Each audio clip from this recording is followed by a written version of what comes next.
This is Always Outnumbered, Always Outgunned, Chapter History, Section 0. Socrates stayed in his house for 3 days watching the tiny black and white television screen. He turned the volume off after the first few moments of coverage. There were mainly aerial shots of the blocks burning around him. An aerial shot is a picture from the sky, so maybe a helicopter is filming what's going on. That and the continual video replay of some white man being dragged from a truck and beaten by raging or angry black men. He stayed in his tiny rooms, eating boiled rice and tuna sandwiches. But Socrates wasn't afraid of the riot, not, at least, of any harm that might befall him or any harm that might happen to him. Any harm in Mr. Fortlow's vicinity would fall upon somebody else. That's why he stayed inside. This means that any harm that happened to someone around Mr. Fortlow would happen on someone else, and he would cause it. He had served up Molotov cocktails every night in his prison dreams. A Molotov cocktail is a glass bottle filled with gasoline and a rag, and you light the rag, and then you light the rag on fire, and then you throw the bottle, and the gasoline, when the bottle breaks, the gasoline flies out and can start a fire. He broke white flesh with his fists and laughed as the cell block collapsed. A cell block is the prison. In prison, he prayed for his door to spring open and a riot to be waiting outside. He would have been willing to die. The smoke coming through the cracks in his apartment walls smelled of sweet revenge. Every scar on his body and curse in his ear, every sour stomach and sleepless night, every minute in prison, every white girl on a magazine cover, every image in his mind for 27 years of being in jail, incarceration, wanted out in that street. But Socrates stayed inside, refusing to ball up his fists or make a fist. He heard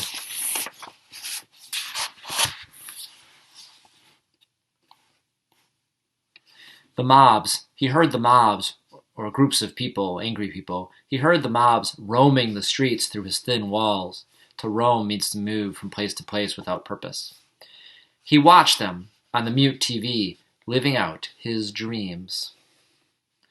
On the third day, he saw the snowy image of a billboard falling from his high perch. He wasn't sure, but then they replayed the footage on Channel 13 half an hour later. The sign said Harpo's Bazaar. He knew that sign. He knew that there was only one place for it to fall. Socrates forgot the TV after that. The images played on, but Socrates was remembering back several years, back when he had just gotten out of jail. Those days he spent roaming the streets. Remember, roaming means to go from place to place without a purpose. A free man, after all, those years locked away. He was waiting for somebody to give him a look so he could break their face for them. Whenever he'd see a young woman in short pants and a halter top, he'd taste whatever it was that he had eaten last. The twisted face from his sour stomach would scare all the women away from him, and somewhere inside, he was relieved. He knew that he was on a path to violence. He knew that he would die before they got him back in the cage or back in prison. He was counting the days so he would know in that final moment how long he had made it before they cut him down. And then, on day 62, he walked past Harpo's Bazaar, a second-hand store on Martin Luther King Jr. Boulevard. Next door was the Canyon Mini Mall. There were only 2 businesses open out of the 5 stores, Lucky Liquors and the Capricorn Bookshop. Socrates bought a half pint of Apache gin and walked into the bookstore, because he hoped that they had air conditioning. Capricorn was on his route then. He was no longer roaming. He had a place to go. This means that after he found the Capricorn Bookshop, he would go to the Capricorn bookstore. And that means that he was no longer roaming, or going someplace without a purpose, he was going to Capricorn. As the riots raged outside his walls, Socrates remembered the little bookstore and the men and women who despised or hated and loved him.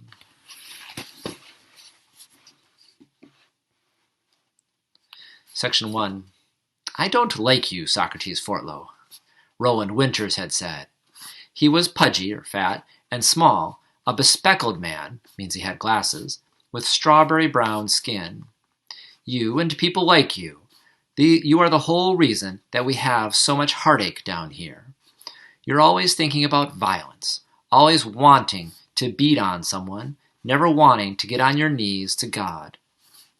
Socrates hadn't been out of prison for very long, 62 days and 4 weeks. He had come down to the bookstore because you could sit around and nobody asked you to buy anything or to leave. He could read all day and even talk to other customers who sat along the reading shelf. Roland sat in a shaft of green light, or a piece of green light, that shone through the tinted front window of Capricorn Bookshop. Mrs. Minette, the owner, sat behind her cash register, smiling sweetly, just as if the men seated at her reading table were trading compliments. A compliment is something that you say that's nice. The hot promise of a slap jerked in Socrates' right palm. That means that he could feel the result of hitting Roland even before he did. He held back, though, not because he thought it was wrong to hit Roland, but because he wanted to be welcome at the Capricorn. He liked browsing through the Afro-American literature. To browse means to look through different books or different things, not necessarily with the purpose of buying, but just to look.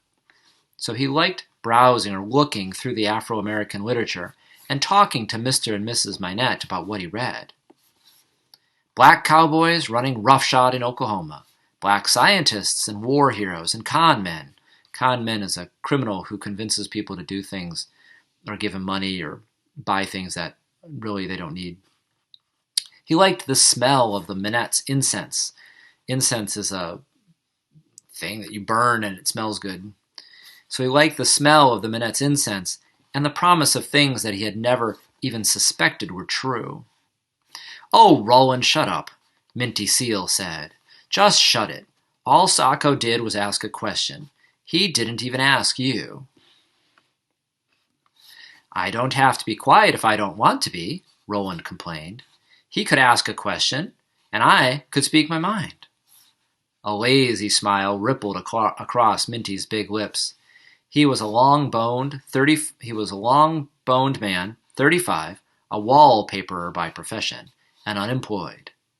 Socrates thought that Minty was trying to fire Roland up rather than calm him down. So Socrates thinks that he's trying to fire him up or make him irritated. I don't need your help, Minty, the big ex-convict said. I can take care of myself. No, Sacco, the fourth man at the long counter said.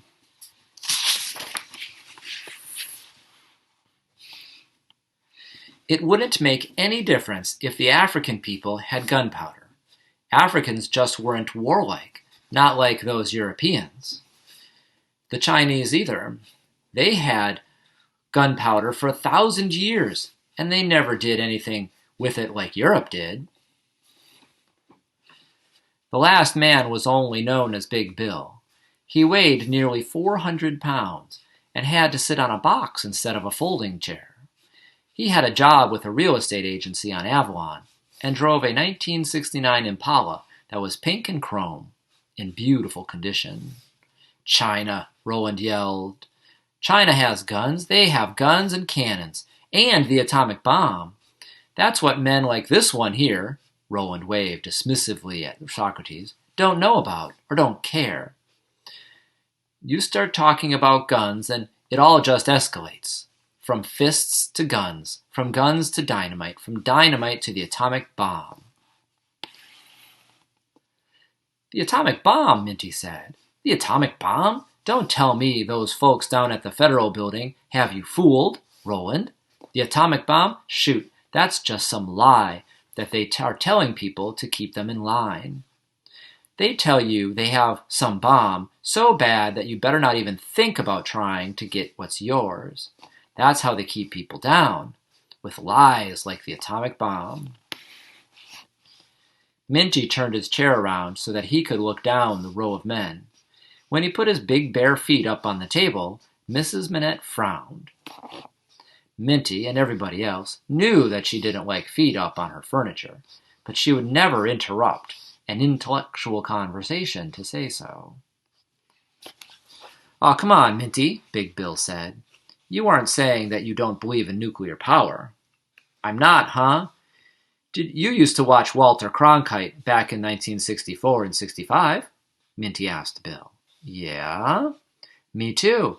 Every night I'm sitting there looking to see if they'd show a picture of my brother Doran over there in Vietnam. You know I was only 12, 13, but I knew that old Walt was lying." "What?"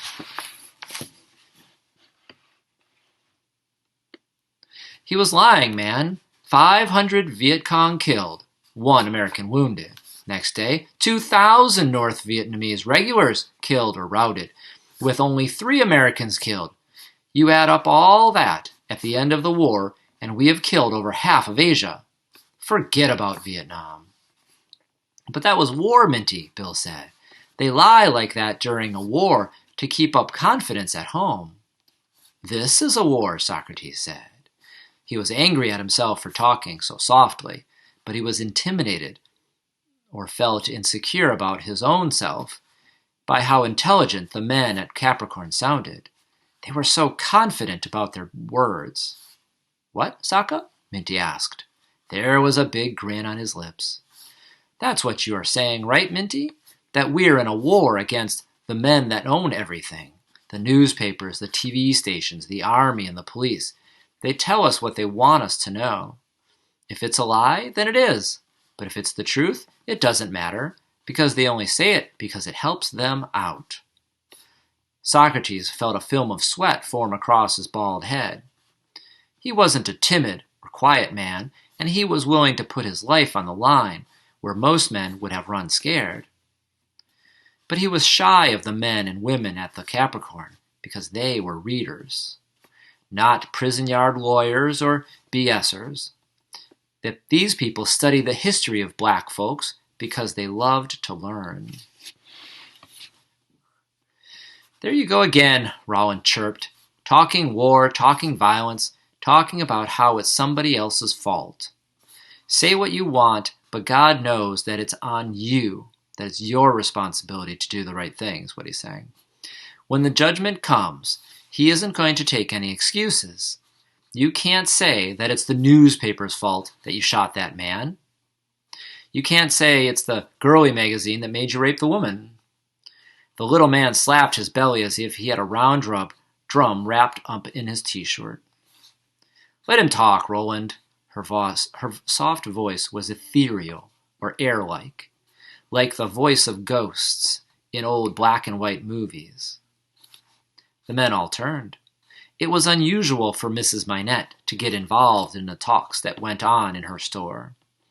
It was said that she was 10 years younger than her husband, who was 85, but she didn't even look 50. She sat behind her desk all day, smiling and talking little. Mrs. Minette ran the store. Mrs. Minette ran the store. Let's try that again. Mrs. Minette ran the store that was little more than a big empty room with bookshelves along the walls and the slender reading table across the front window. "His kind of talk is wrong, Winifred," Rowan said. Winifred. Socrates mouthed the name. To mouth something is to say it but not use your voice. "Anybody can say what they want here," she whispered.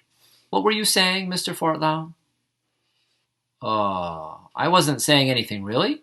He was a convict again, lying to a guard. "Minty and Bill was just saying. They were just saying that it's a war of lies that we're in." "A war of lies?" Mrs. Minette spoke and held her head the way she did when she was talking to the children who came to the after-school daycare program that the bookstore ran. Socrates didn't mind her condescension.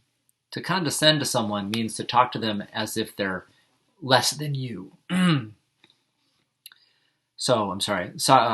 Condescension means to talk to someone like they're less than you.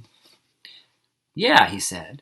That's what Minty meant. He meant that almost everything we hear is a lie, or, even worse, just half of what's true. That's why me and Roland get so mad. Why's that? Mr. Oscar Manette asked. Socrates hadn't even heard the bell on the front door. Hi, Mrs. Winifred Minette said to her husband. Socrates imagined all of the sweet knowledge buried in her hello. It made him happy.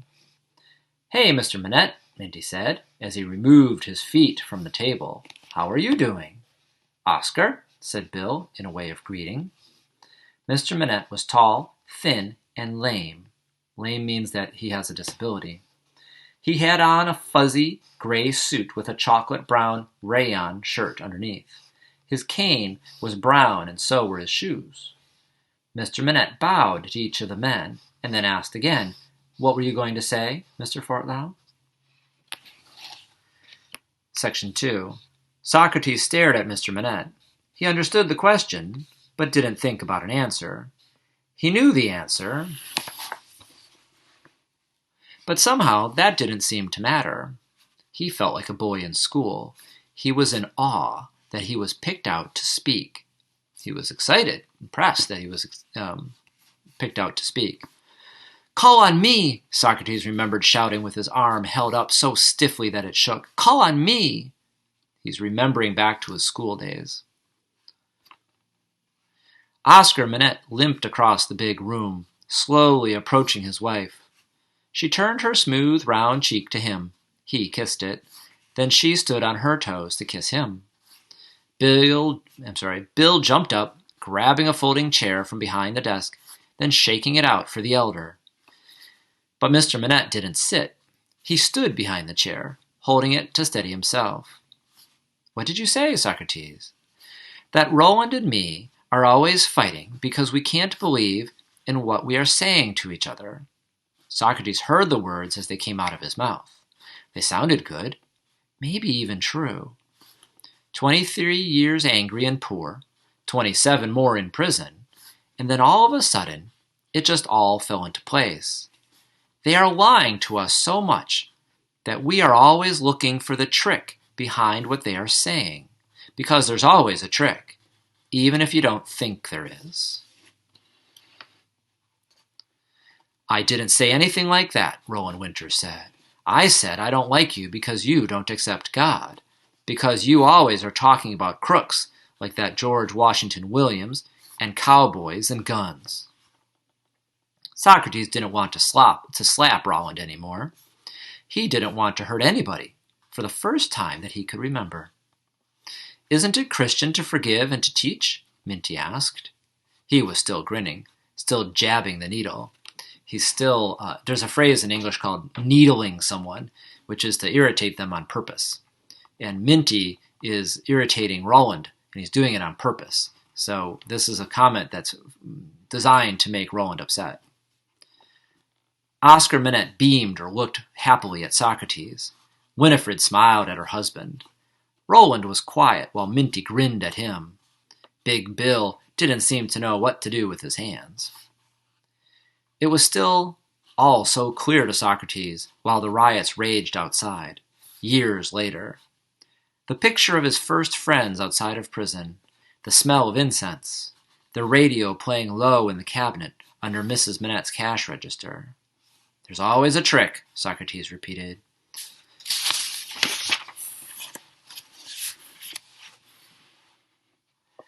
A man tells another one to believe in something because he believes it. Later on, he finds out that he was wrong. A boy tells a girl that he loves her, but when he gets what he really wanted, he sees that he doesn't even like her. And then he blames her for burning the food or spending too much time with her friends. Oscar Manette nodded. It's a lie when a black man opens his mouth, Socrates said. And he knows it too. That's why if a black man is lucky enough to live till he's old, he doesn't have much to say. I'm hungry, I'm tired. That's just about all that isn't some lie.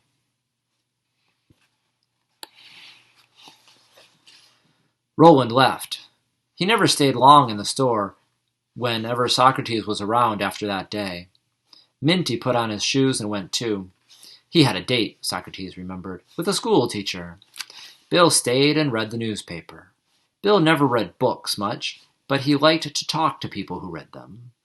"Would you like to come to our house for dinner sometimes, Mr. Fortlow?" Oscar Manette asked Socrates at the door at closing time. "Yeah," he said. "We're in the Holy Church retirement residence on 47th and Central." A retirement residence. So in the United States, when people get old, they can go to a specific place. It's like an apartment complex where only old people live. And they might have programs and people to help and a food service and things like that. "I know where it is. Come on over on Sunday about 4. We'll have supper."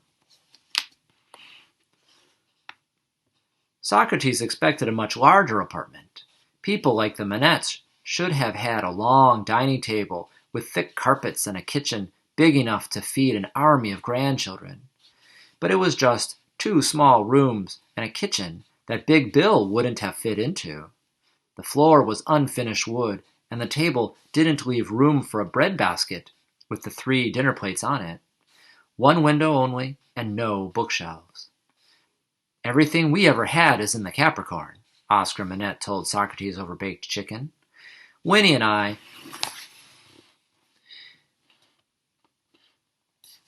couldn't have children, and so we started the store 49 years ago.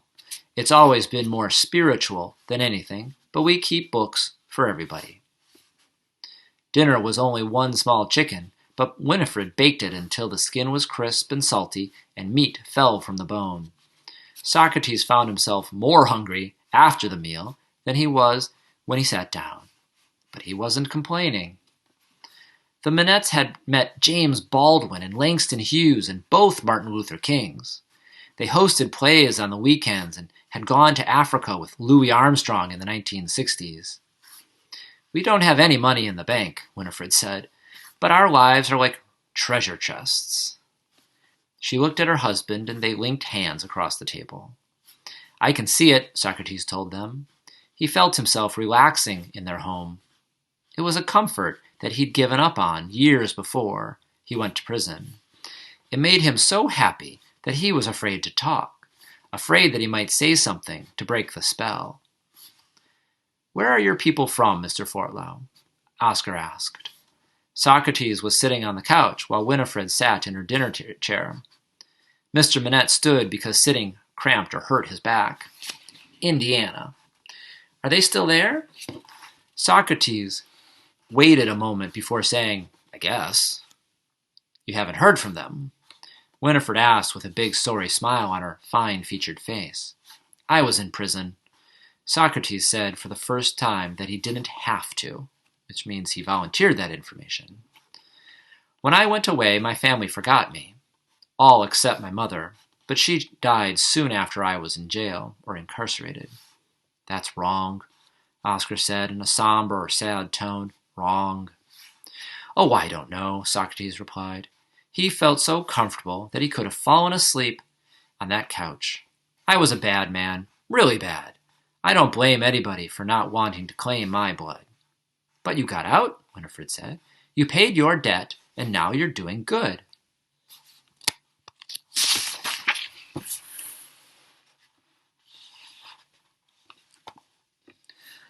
"I got out okay, but you know I was mean then, too. They let me go because all I did was kill black folks. They don't think that black folks are worth a whole life in a white man's jail. But I wasn't cured. I was still mean and still confused. You know, my main problem was that I was never sure what was right. You know, absolutely sure." The Manettes both stared. Socrates was certain that they weren't afraid of him. "But you did change?" Oscar Manette asked. "Coming down to your store, listening to Minty and Roland and Stanley Pete. getting a ride home from Big Bill now and then, and watching you two just sit back, letting it all happen. It was like I was seeing through your eyes. I would let my mind smile and care about people when I knew that they were wrong. Somehow watching you made me see myself. Do you know what I mean? You're a good man, Mr. Fortlow. No. Later on, after rhubarb pie, Oscar said, No, you're wrong, Socrates. You are a good man. Winifred had gone to bed. Her good-night handshake was like a handful of icy feathers in a dream. Why do you say that, Oscar?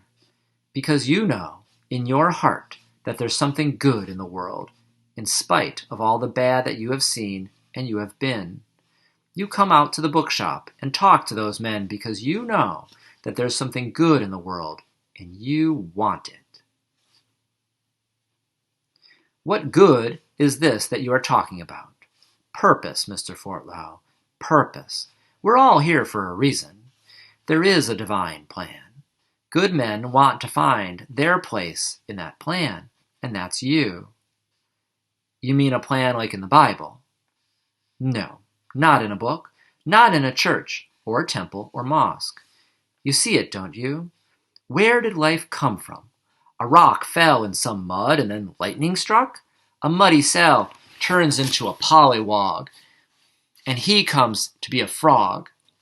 The frog jumps up high until he's a bird, and then finally a man falls out of the sky? No, all that's just science fiction. Socrates could see that Oscar Manette had given his divine plan lots of thought. What there is a plan, a direction that every living thing is moving toward. There's a high sign, but not everybody can see it. But you saw it. Oscar Manette smiled with deep expectations at his new friend. There hadn't even been dinner wine at the Manette's table, but Socrates felt drunk. It was late at night, and he was seated in the presence of the first man he had respected since he was a boy in Indiana. Church songs kept coming into Socrates' mind. They played in the back of his head while he tried to keep from nodding to their beats. There seemed to be music in the room, music in the way the chairs faced each other, music in the sounds from elsewhere in the building. Socrates wanted to dance for the first time in his 50 years. I don't, Socrates said and installed, I don't really believe it, Mr. Manette. Mr. Manette's smile faded into sad resignation. To be resigned to something is to give up fighting. No, sir, Socrates went on, I want to believe you, and I sure don't want to make you mad. But there isn't a plan. No, sir, there isn't. There are rules, all kinds of rules, and rules are always made to put money in another man's pocket, food in somebody else's children's mouths. There are only two reasons I come by Capricorn. One is because I like you and Mrs. Manette. You are good people.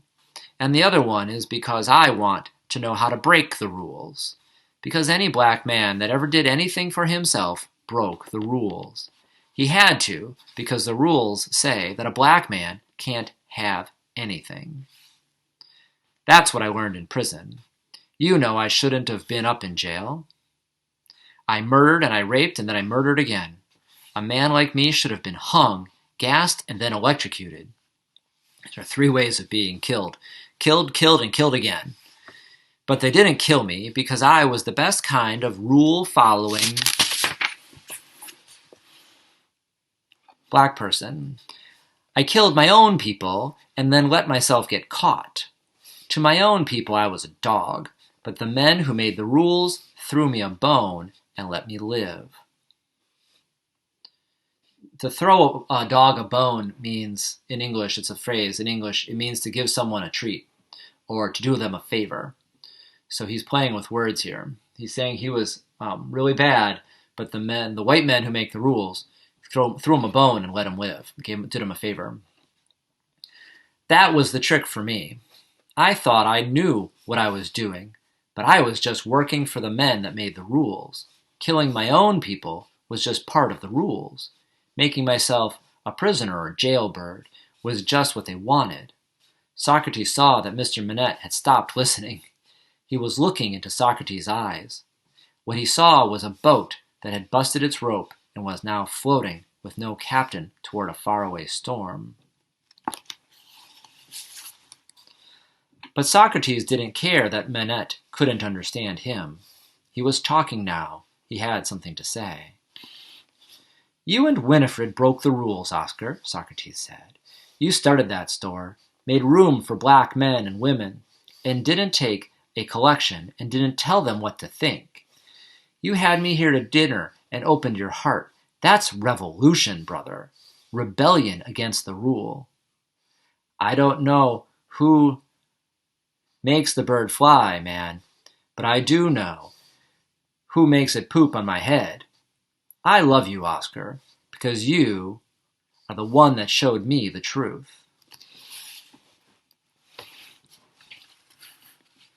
Section 3. Socrates said good night soon after he'd finished talking. He received the older man's leathery handshake and then went down Central toward home. He could feel his heart throbbing or beating in his chest as he remembered all the bad things that had happened to him and the bad that he had done. It was all laid out before him like a feast. He could pick up a memory, look at it, and then put it down again. He was the master. His legs were his to walk on, and the street was his to stride. Each breath was his, and every sight was an image in his own eye. "Hey, you!" a harsh voice called from somewhere to his left. "I'm talking to you."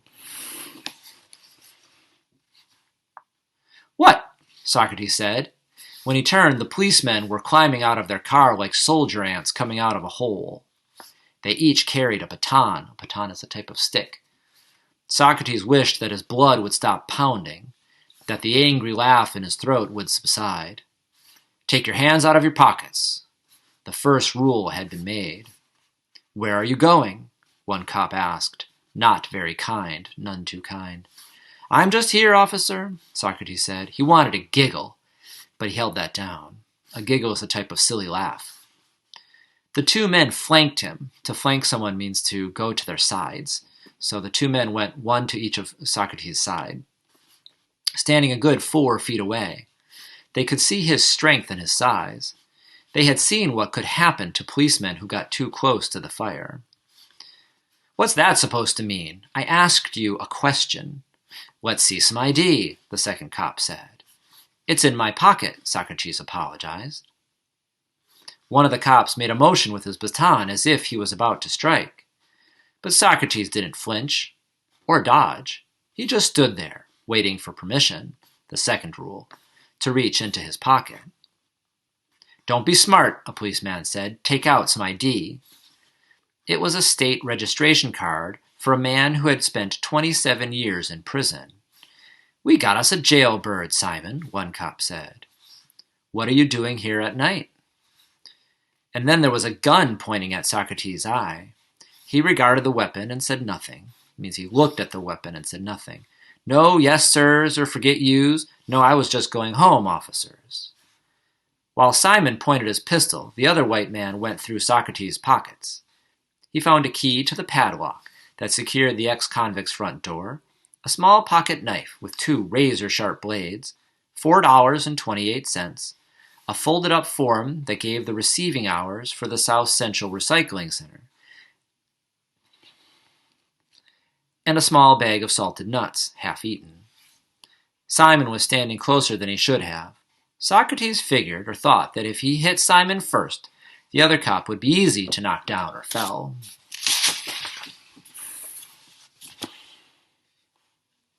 He knew from experience that he could kill a man with 1 punch. "I'm going home," Socrates said. There was no apology or rancor in his tone. "What's the knife for?" Simon asked. "To cut," Socrates said. "Anything that needs cutting."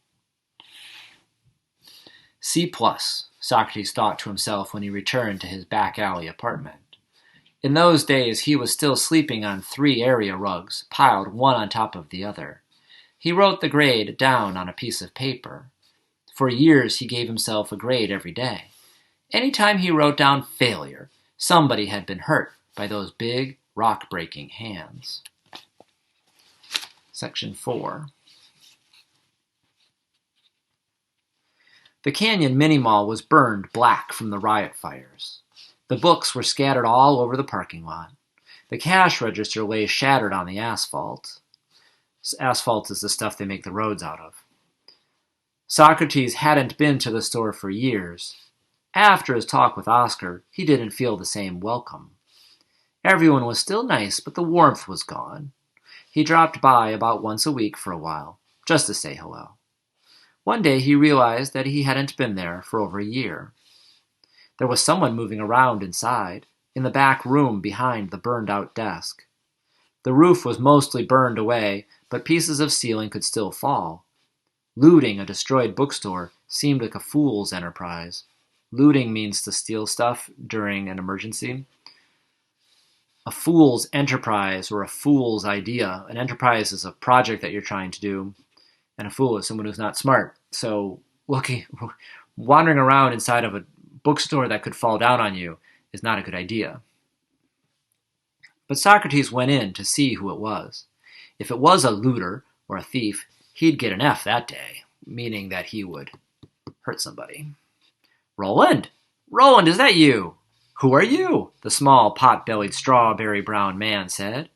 He was thin and frail, and completely bald. It's Socrates. I met you right here 8 years ago. Oh, yeah. You're the one who was always talking about fighting. Just see what that gets you. What happened, Roland? Where are the Minets? Winifred has been dead for 3 years now. Dead?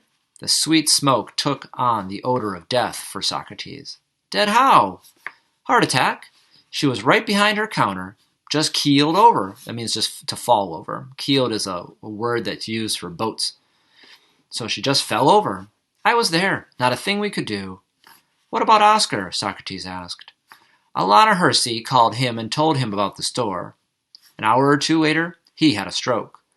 A stroke is when the blood can't move freely through your body, and you can die. Big Bill had died from a heart attack. Minty had been shot dead, and nobody ever knew why. Roland had cancer. He had just finished his chemotherapy when the riots broke out. Riots? Roland said to Socrates. They were having breakfast at McDonald's outside the ring of fire that was South Central L.A. I thought you would call it a rebellion, like these folks out here are doing. I know why, too, Socrates said. It feels like rebellion, like a prison riot, like men fighting for their freedom. That always feels like a revolution. But you know, if you burn down your own home in the face of an enemy, then it's just following his rules, doing what he wants you to. Oscar was a rebel, but burning down his store was just what the man in blue or the police want you to do. And you know I feel it too. I wanted to loot or steal and burn. I wanted to firebomb a police car and then take their guns and shoot down their helicopters. But those helicopters would have crashed in my own people's homes, and they would have killed 100 innocent black men just to bring me down. Roland didn't argue with Socrates. They became friends in his last days. Socrates brought Roland groceries from Browntee's supermarket once a week, and then stayed to read to the dying man from the Bible.